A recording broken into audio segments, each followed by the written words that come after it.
Audio Jungle.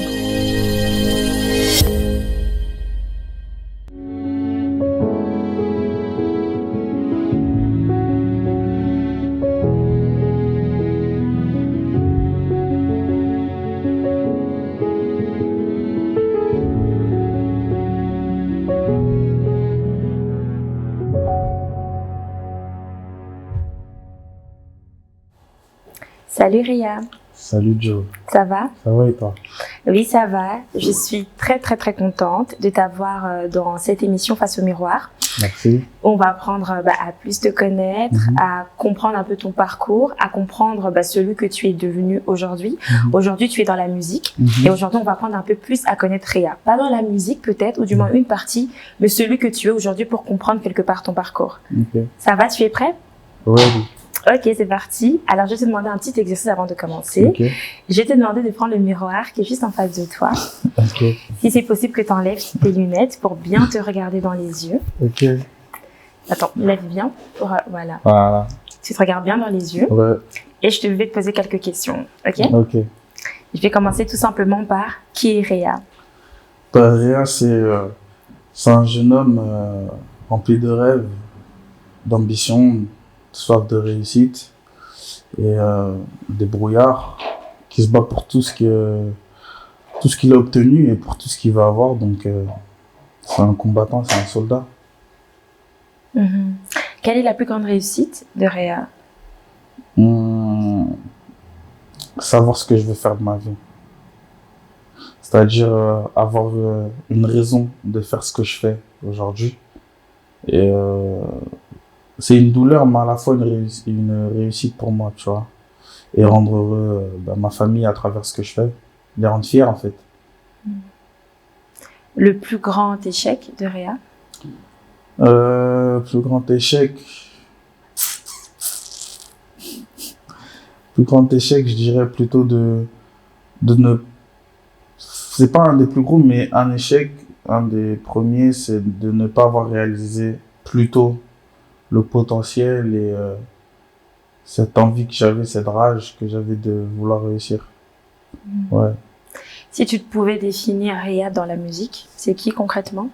C'est quel personnage qui en ressort? C'est un personnage rempli de... avec un univers assez animé, assez diverti, avec pas mal de surprises. Et ouais, dans la musique, c'est une sorte de couteau suisse. Une sorte de couteau suisse polyvalent.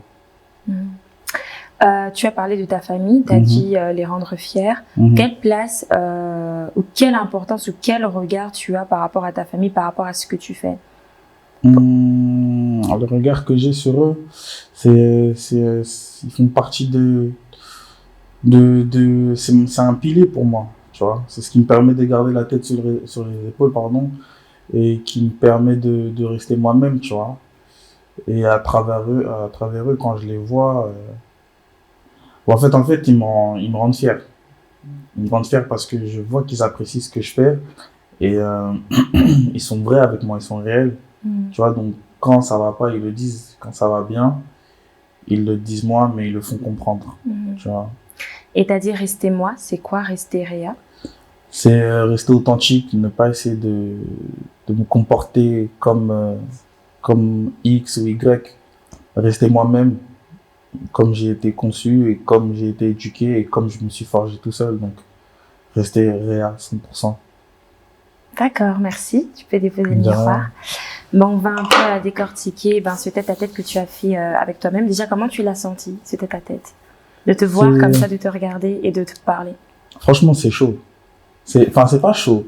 C'est différent parce que tu réponds et tu te regardes et automatiquement, tu te dis que tes réponses, en fait, elles doivent être toi-même. Parce que c'est comme si tu te réponds à toi-même, tu vois. Et ouais, c'est assez complexe comme truc. Hein. Ok, je suis contente que tu l'as fait avec nous et que tu nous as partagé un peu une facette de ta personne. Et on va continuer à décortiquer. Et je vais commencer par une première photo de toi. Ok. S'il te plaît. Est-ce que tu peux nous expliquer qui est Réa, dans quoi il a grandi, quelles étaient ses aspirations, quels étaient ses rêves d'enfant, dans quel environnement il a grandi, quelles étaient les choses qui le motivaient tous les jours? Est-ce que c'était un petit garçon foufou, un garçon un peu plus sage? Voilà, parle-nous un peu de Réa à cette période-là. Déjà, t'avais quel âge? Ouais, là, je crois que je devais avoir peut-être 2 ans, je crois. 2 ans, 2, 3 ans, je crois, un truc comme ça. Et franchement, c'est assez fou, hein. Mais ouais, là, à cette époque-là, j'habitais à Mille-Bruxelles. Parce que moi, en fait, il faut savoir que je suis né à Mille-Bruxelles. J'ai grandi un peu à Mille-Bruxelles, mais j'ai vraiment fait toute mon enfance à Berkel. Et en fait, moi, j'ai grandi dans une famille, déjà, où il y a plus de filles que de garçons.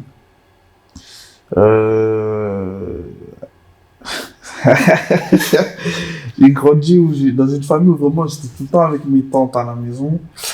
Ma grand-mère, j'étais tout le temps avec, que son âme repose en paix d'ailleurs. Mais j'ai fait une partie de mon enfance là-bas.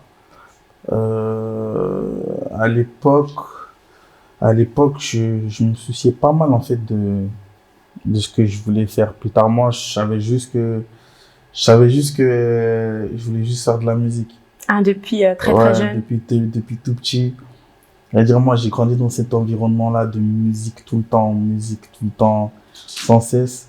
Et en fait, mon père était musicien avant. Il jouait chez Shockstar.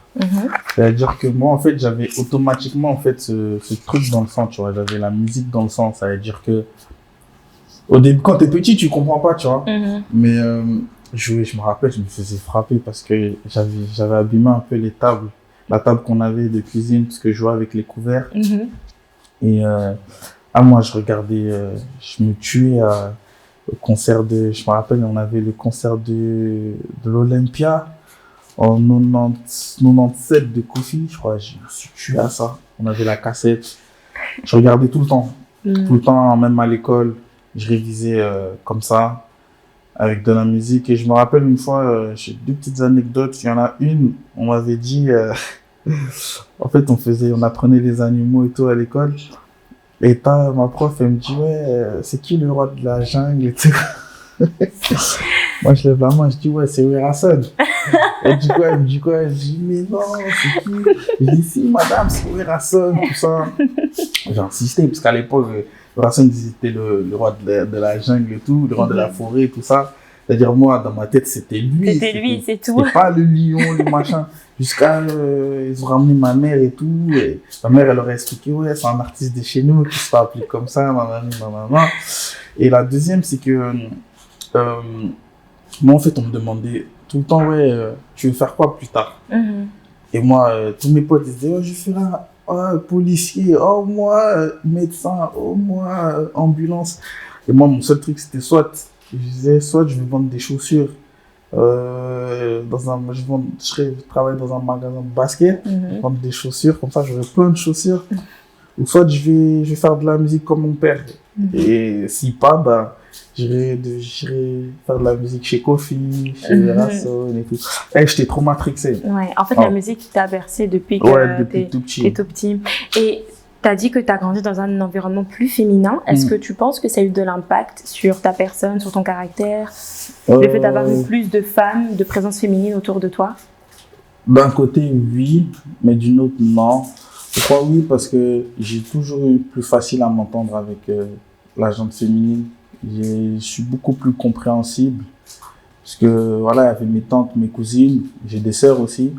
Ça veut dire qu'en vrai, j'ai plus cette amitié naturelle avec la gente féminine qu'avec les garçons. Parce que du coup, avec les garçons, en fait, je m'entends très bien.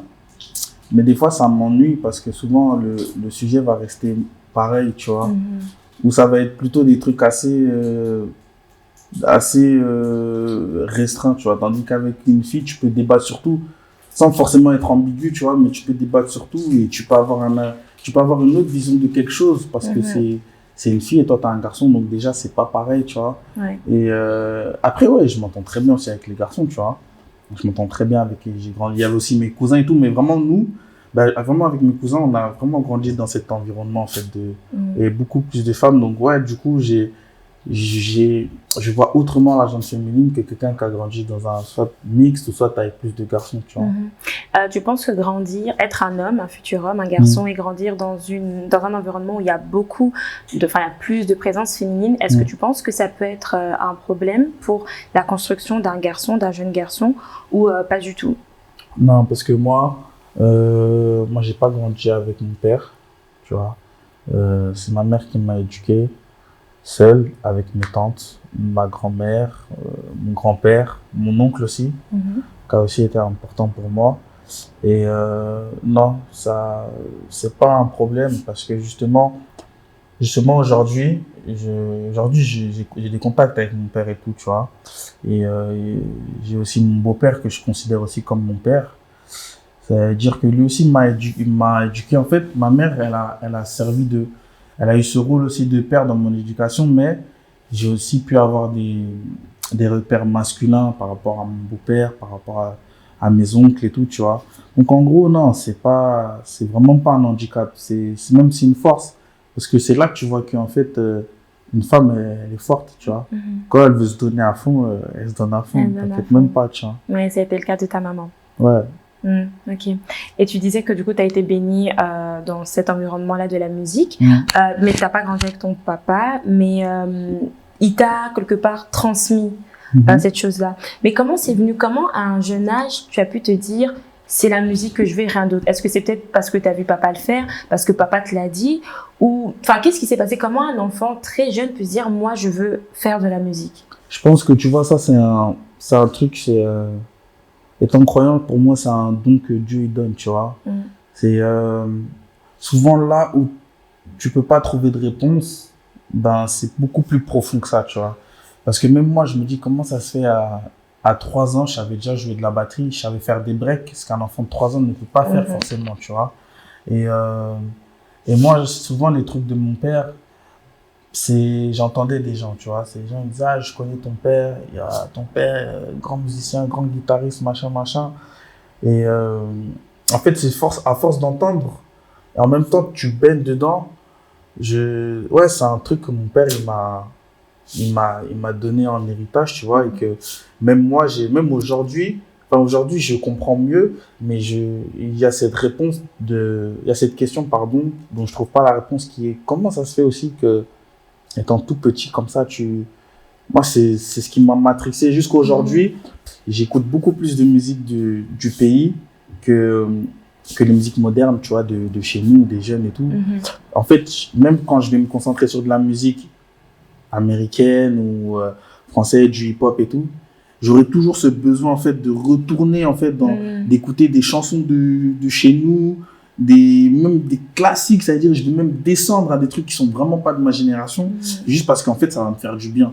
Et c'est en fait, ouais, c'est parce que tu grandis dans ce truc et après, plus le petit héritage qu'on te laisse, tu vois, en fait, c'est vraiment profond, tu vois, mais je serais pas te dire, je pense que c'est un truc. C'est un don. Ouais, voilà, c'est un don. C'est quelque chose que Dieu t'a donné. Ok. On va continuer dans ton évolution. Je vais te montrer une autre photo. Là, Réa, à quel âge?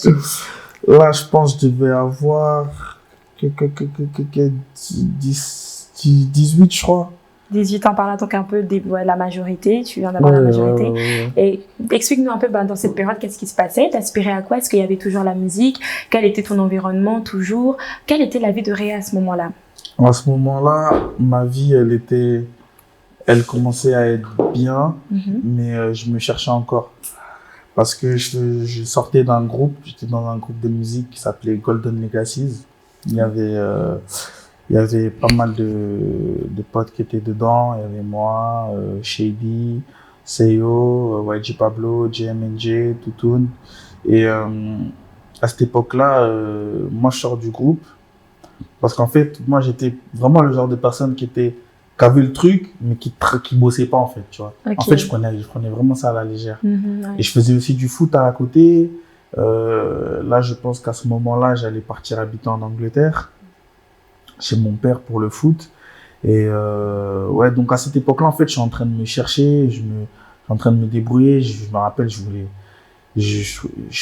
travaillais, je faisais des petits tafs comme tout le monde, mais j'avais pas envie de travailler. C'était vraiment, je voulais me démerder pour trouver quelque chose, une voie pour faire quelque chose que j'aime bien, tu vois, et pas faire quelque chose que je dois faire parce que je dois le faire, tu vois. Vraiment quelque chose que j'ai envie de faire parce que j'ai vraiment envie, tu vois. Et à cette époque-là, ouais, là, la musique, elle était là, mais elle était plus aussi importante qu'aujourd'hui et qu'avant, tu vois. C'était vraiment en mode, dans ma tête, c'était foot, vite fait, j'allais en France, j'allais voir des potes. Tu vois, là, tu changes un peu. Tu vois, ça change un peu, je sors du secondaire, je crois, même pas. Ouais, là, non, même pas, là, je suis encore à l'école et tout. Voilà, c'était un peu, je me cherche, là, c'était Google. C'est vraiment Google. Tu te cherchais. Et quel conseil, toi qui te cherchais à ce moment-là, quel conseil tu peux donner à un autre jeune qui peut-être à cette période-là se cherche, tu vois, qui a peut-être cet âge-là, 18 ans par là, et qui se cherche comment on fait pour trouver ça? En vrai, de vrai, tu vois, pour moi, il y a trois sortes de personnes. Il y a ceux qui ont besoin qu'on leur parle pour que ça change, d'autres qui ont besoin de vivre quelque chose pour que ça change, et d'autres qui s'autoprogramment tout seuls dès le bas âge, tu vois, où enfin, on leur met dans un truc et ils restent dans ce monde-là, tu vois. Oui. Et moi, je suis plus dans vivre quelque chose pour pouvoir changer. C'est-à-dire qu'en vrai, ça dépend du feeling à chacun avec sa vie, tu vois. Mais ce que je pourrais conseiller, c'est juste de se démerder, en fait, de rien lâcher. Tu vois, parce que je sais qu'à cette période-là, j'aurais pu faire n'importe quoi, tu vois. J'aurais pu vraiment dégringoler et faire n'importe quoi, mais je l'ai pas fait parce que c'est pas dans ma personne et c'est pas quelque chose qui fait partie, pas de mon éducation, mais de ce que j'ai pu, parce que mon éducation, elle a été faite, mais de ce que j'ai pu connaître, tu vois, enfin, vivre. Je dis, c'est pas un truc que je pourrais, tu vois, pourrais tomber dedans. Parce que j'avais des gens qui faisaient des trucs pas légal du tout, tu vois. Mais moi, non, je suis pas tombé dedans. Je me suis dit, vas-y, quitte à me foncer sur le mur et si ça passe pas, au moins je sais que voilà, c'est pas ce chemin-là et je me démerde en fait. Je casse toutes les portes et je regarde où est ma voie, tu vois. Mais comment tu faisais pour avoir cette force mentale? Parce que aujourd'hui, c'est vrai que les jeunes, surtout à cet âge-là, on vit beaucoup par influence. Et souvent, peut-être tu passes par des temps un peu difficiles où ça va pas, tu te cherches. Que toute chose qui va être une porte de sortie, tu vas aller. Et surtout si ton entourage fait certaines choses que peut-être qui sont pas conformes à ton éducation, tu vas aller parce que on le fait, tes amis le font, tu veux pas être celui qui a pas. Toi, où tu as trouvé vraiment cette force de te dire que même si mes amis prennent ce chemin, moi, je continue à me battre? En fait, en vrai, c'est ma famille, tu vois. En fait, des fois, il y en a, ils prennent ça comme une honte, mais pour moi, c'est pas une honte. Le fait d'avoir peur de sa famille, tu vois, de ce que sa famille pourrait penser. Justement, en fait, c'est bien parce que tu te remets en question, tu vois. Parce que je me suis dit, je peux faire ce que d'autres potes font. Parce qu'il y en a, ils m'ont déjà proposé ou tendu la main pour faire quelque chose, tu vois. Mais je me suis dit, c'est bien de penser sur le moment. Mais pense par après. C'est quoi les conséquences, tu vois. Parce que pendant un moment, c'est bien, mais toute chose est éphémère, tu vois. Sur Terre, ici, toute chose est éphémère. Même là, la musique que je fais, c'est éphémère, tu vois. Mais et je me suis dit, en fait, je peux pas tomber dans ce truc. Faut que je garde la tête froide et que je reste moi-même, en fait. Tu vois, je reste moi-même à mon éthique et je fais pas comme les autres, tu vois. Parce que sinon, si l'autre, il va sauter, alors moi aussi, je vais sauter parce que c'est la liberté, mais non. Tu vois, si lui, il pense que c'est son truc, vas-y, tranquille. Moi, je vais rester là et je vais chercher mon truc à moi où je serai pleinement à l'aise, tu vois, en assumant pleinement ce que j'ai fait, tu vois. Là, si j'allais faire des trucs, je sais que ça allait pas bien faire, et même tu vois, nous les Africains, on regarde souvent ce que les gens vont regarder, tu vois. C'est-à-dire même pour ma mère, c'est pas une fierté, tu vois. Alors que je sais d'où elle vient, comment elle s'est battue et tout. Et c'est chaos, tu vois. Rendre fière ta maman, c'est super important pour toi? Ouais, parce qu'en fait, il faut savoir que mon père étant musicien, ma mère, c'est une sportive de base. Elle a fait du handball, du volley et du foot au bled et elle a fait de l'athlétisme ici. Elle aurait dû continuer, mais en fait, ma grand-mère voulait pas parce qu'elle trouvait ça trop masculin. Mais elle avait les possibilités de vraiment aller loin, de faire carrière dedans. C'est-à-dire, moi, en fait, j'ai toujours été musique et sport. Et à ce moment-là, en fait, je passe de la musique au sport. C'est-à-dire là, dans ma tête, c'est sport, sport. Et ma mère était derrière moi de fou. Et je sais qu'à ce moment-là, j'avais un défaut elle appréciait pas trop. C'était qu'en fait, j'étais polyvalent dans pas mal de trucs. Et en fait, quand je me lançais dans un truc, je laissais. C'est-à-dire, j'allais dans ce truc, je me disais, vas-y, je vais aller à fond. Et dès que ça commençait à bien marcher, ben, j'arrêtais, je me lançais dans un autre truc. En fait, je faisais plein de trucs à la fois. C'est-à-dire que même elle, ça l'a posé problème. Elle dit, tu vois, il faut que tu te canalises dans un truc, tu te donnes à fond. Et lorsque ce truc payera, tu te donnes les moyens de pouvoir te développer dans un autre truc en lien avec ce que tu fais déjà. Tu vois. Et à cette époque-là, ouais, je faisais plein de trucs et je sais qu'elle kiffait pas trop, mais tu vois, c'est ma mère, tu vois. C'est-à-dire, ouais, la rendre fière, c'est important pour moi. C'est-à-dire, fallait vraiment que je trouve quelque chose où elle peut pas me contredire. Elle peut plus me dire, ouais, t'es sûr que tu vas continuer, tu vois. Parce qu'avant, c'était souvent ça, c'est, ok, là, tu fais ça, mais tu vas continuer. Moi, je te connais, tu vas arrêter. Là. Et moi, je disais, non, t'inquiète. Et j'arrêtais, tu vois. Ouais. C'est-à-dire que là, même là, la rendre fière avec la musique, c'est fou. Après, c'est un sacrifice, tu vois. Mais là, elle voit que je suis à fond. Là, du coup, elle me contredit plus, tu vois. Elle est vraiment derrière moi et tout. Et oh, c'est primordial de la rendre heureuse. Et dans cette période où la musique continuait un peu, tu étais passé au sport, mais disons que la musique, elle te suivait de toute manière. Est-ce que c'était que dans la musique, le chant, la musique chantée, ou tu étais aussi dans d'autres arts qui sont liés à la musique, par exemple la danse et d'autres choses? Il y avait la danse, mais la danse, j'aurais pu aussi aller loin dedans, mais je l'ai toujours pris au second degré. C'est-à-dire, je savais que j'étais bon dans ça, mais j'ai jamais voulu vraiment me lancer dedans parce que, comme je t'ai dit, je pensais sur le long terme. C'est-à-dire, je sais que sur le long terme, c'est pas tout le monde qui peut vraiment arriver haut, tu vois. Mais après, penser comme ça, c'est défaitiste un peu. C'est-à-dire que, en fait, je suis juste réel avec moi et je suis réaliste dans un truc, tu vois, mais je me bloque pas la porte, tu vois. Mais je voulais juste pas faire dedans, tu vois, parce que je savais que j'avais d'autres talent lié à ça. Je dis, je peux pas juste, tu vois, je savais que je pouvais chanter et rapper. Je dis, je peux pas juste me contenter juste de danser. Quitte à chanter, rapper, danser. Et à cette époque-là, je faisais école d'art. Je revenais d'une école de foot à Liège et je me suis mis école d'art. Vu que je savais dessiner, je savais peindre, je savais faire plein de trucs en fait, qui sont autour d'être un artiste, tu vois, dans la musique. Donc ça veut dire, je me suis juste dit, vas-y, en vérité, fonce. Tu vois. Ok, d'accord. On va continuer. Je vais te montrer une autre photo. Ah, ça c'est mon équipe, ça. C'est mon équipe.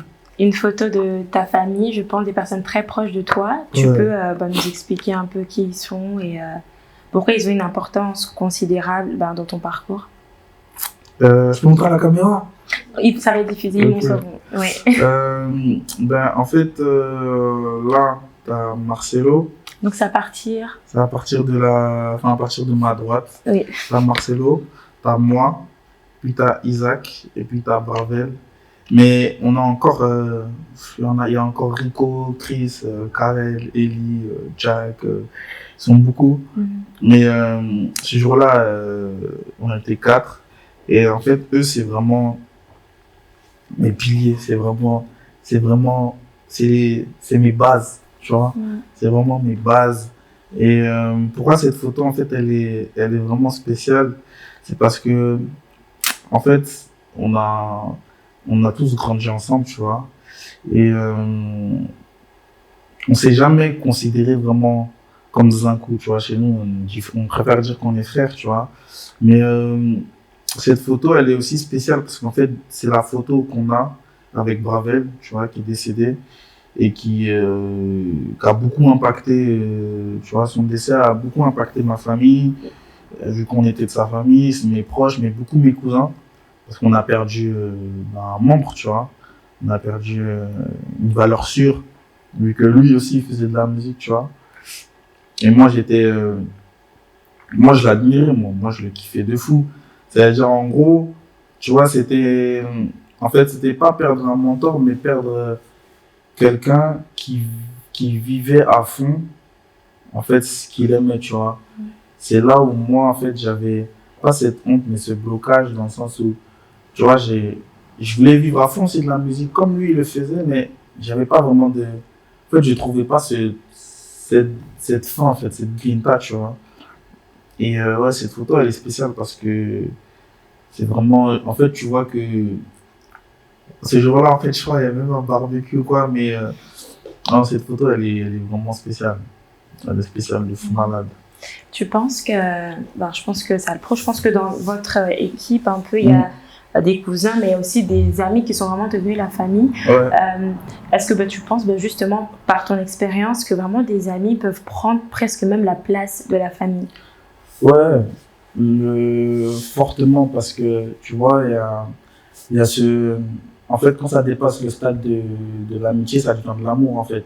Tu vois, l'amour fraternel, c'est de la considération, du respect, de la confiance. C'est vraiment quelque chose de humain. Ça devient plus juste relationnel en mode, hey, je m'entends bien, tu vois.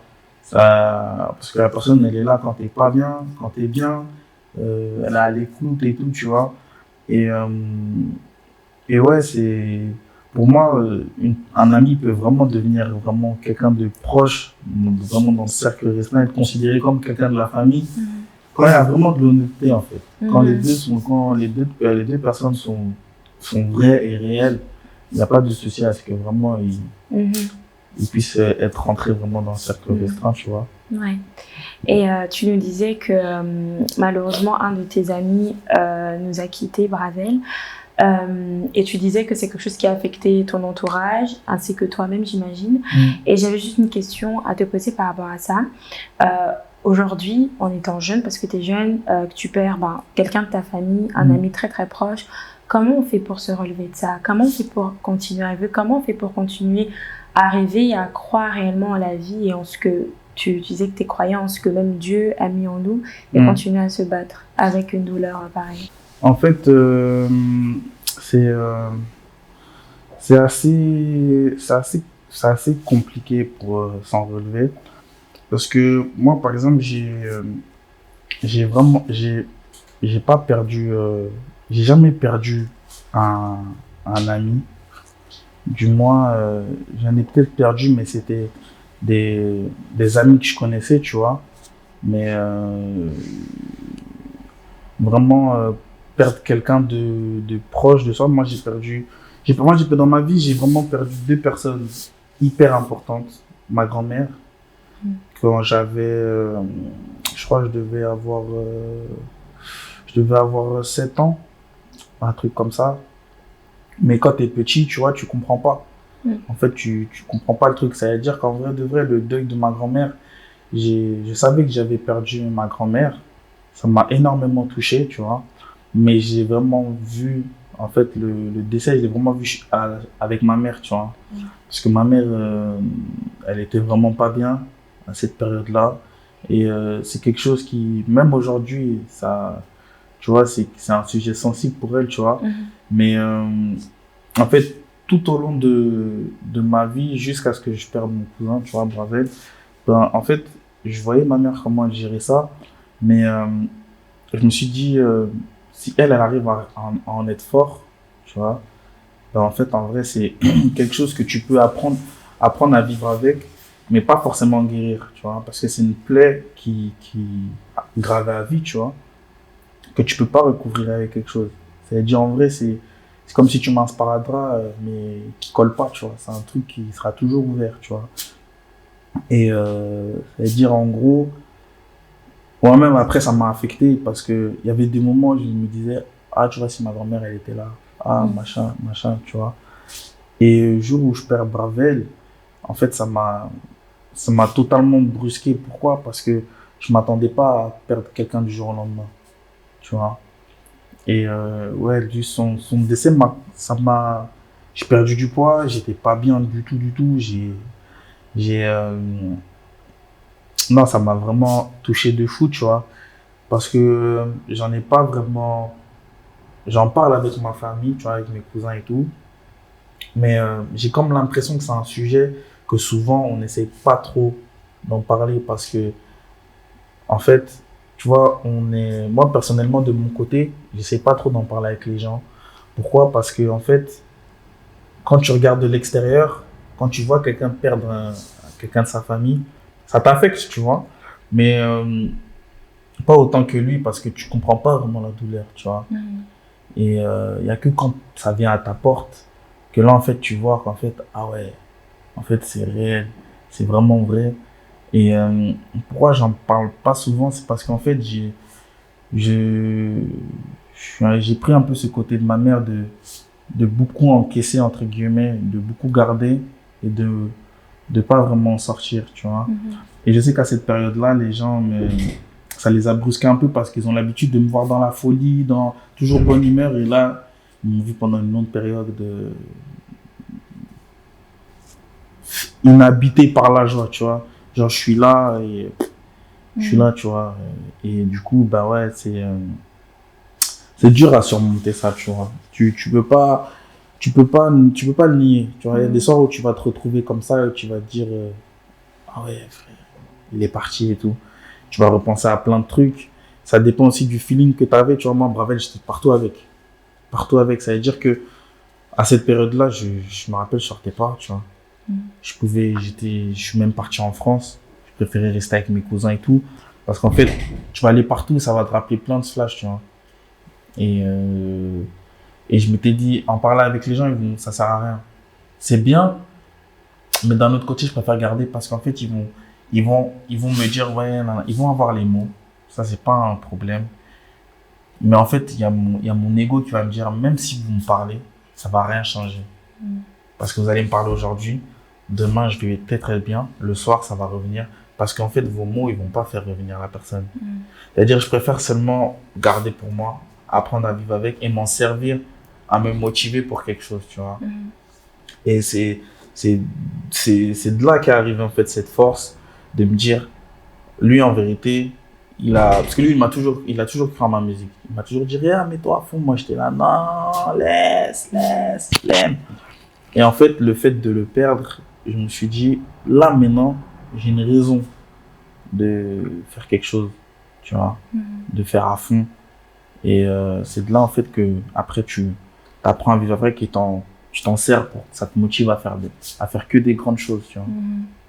Donc ouais, c'est ça en fait. C'est ça en vrai. Ouais, en fait, c'est quelque chose qu'on doit surmonter, mais on guérit jamais totalement. Ouais, tu surmontes juste le truc et en fait, tu apprends à vivre avec.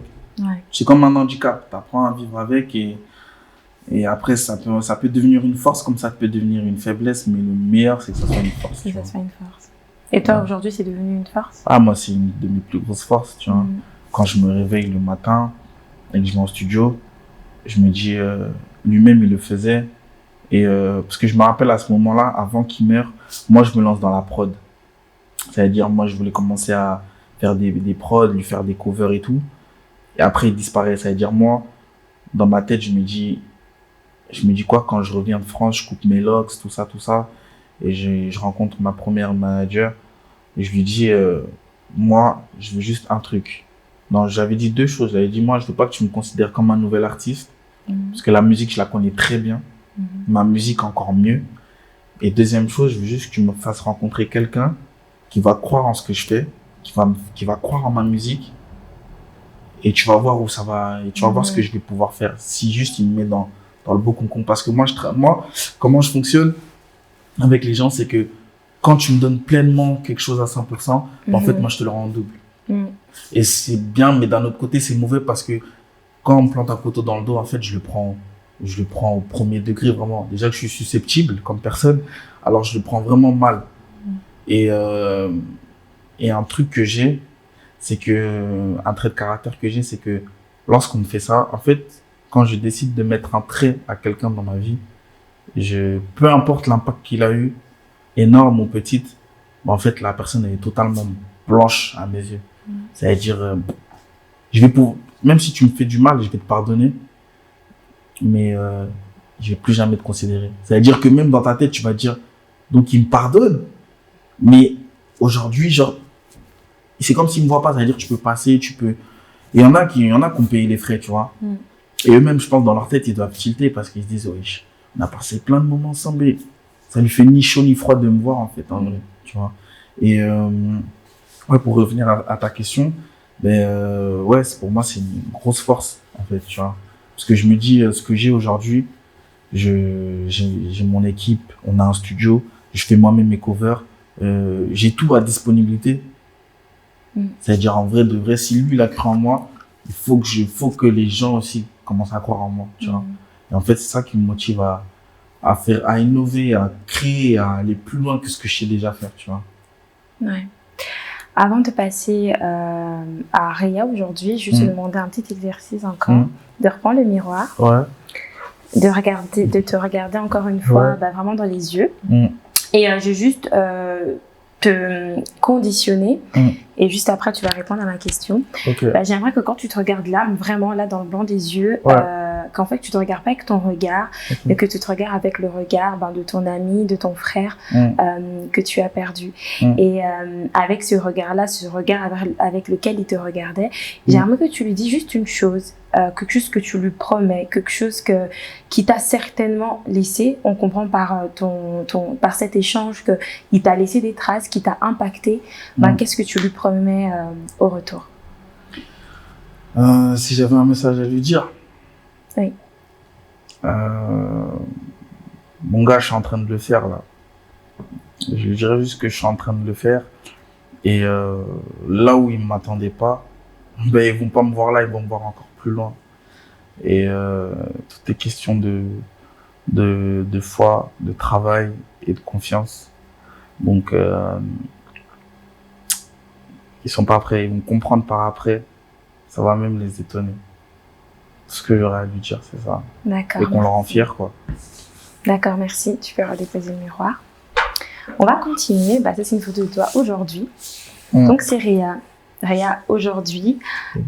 Dis-nous maintenant toutes tes activités. Qu'est-ce que tu fais? Quelles sont tes aspirations? Aujourd'hui, tu es pleinement dans la musique. Et très récemment, tu as sorti justement un son qui s'appelle Ice. Je l'ai bien dit. Et voilà, parle-nous un peu de Réa aujourd'hui. Et déjà, l'évolution, elle est bien. J'ai glow up.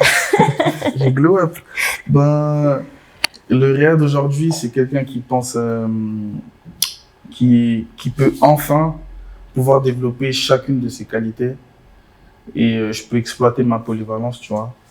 Et le Réa d'aujourd'hui, c'est quelqu'un qui sait ce qu'il veut faire, qui pense à demain, à dans 5 ans, à dans 10 ans, qui veut entreprendre. Tu vois, le Réa d'aujourd'hui, c'est quelqu'un de très, très ouvert d'esprit, même si je l'ai toujours été. Mais là, je le sens encore plus niveau artistique, tu vois. Et avec une grande marge de développement, tu vois. Et non, aujourd'hui, je suis avec mon équipe. Aujourd'hui, je sors des sons. On se débrouille avec ce qu'on a. Et j'ai un producteur, un beatmaker à la fois, qui est aussi ingé. Donc à disponibilité, on a notre studio, j'ai une DA, j'ai une équipe de management, j'ai ma petite boîte Profame, tu vois. Donc non, aujourd'hui c'est quelqu'un qui veut faire de grandes choses, tu vois, qui veut rendre fier sa famille, qui veut absolument réussir là où bien sûr certaines personnes l'attendent et d'autres l'attendent pas, mais passer vraiment au-dessus, tu vois. Et le Réa d'aujourd'hui, c'est surtout quelqu'un qui veut en fait marquer les esprits dans le sens où se dire, t'as vu lui, il a vu le truc, il est passé par plusieurs choses, mais en vrai, ce qu'il avait dit petit, c'était quelque chose de réel. Parce qu'il faut savoir que juste avant le confinement, je venais d'avoir un job, vraiment un job que j'avais postulé, je crois, je sais plus combien de temps, on m'a rappelé par un piston, tout ça. Et je suis arrivé au JD Sport. Je travaille quelques jours. Et puis après, confinement total. C'est-à-dire que mon contrat, après, il se finit. Pendant le confinement. Et à cette période-là, je rentre en studio. Je suis chez mon beatmaker, producteur. On fait tout. Chez mon producteur, on fait tout. On enregistre, pam, pam, pam. On sort un EP. On sort un deuxième single, Club In. On sort un troisième single, genre j'ai sorti comme single Attitude, Neptune, Miel, on sort le EP, ensuite on sort Clubbing, et ensuite après je sors mon cinquième single, Thérapie, et c'est là que tout a démarré en septembre, avec Tarmac, avec les radios, Fun Radio, on enchaîne avec Feu du Hood,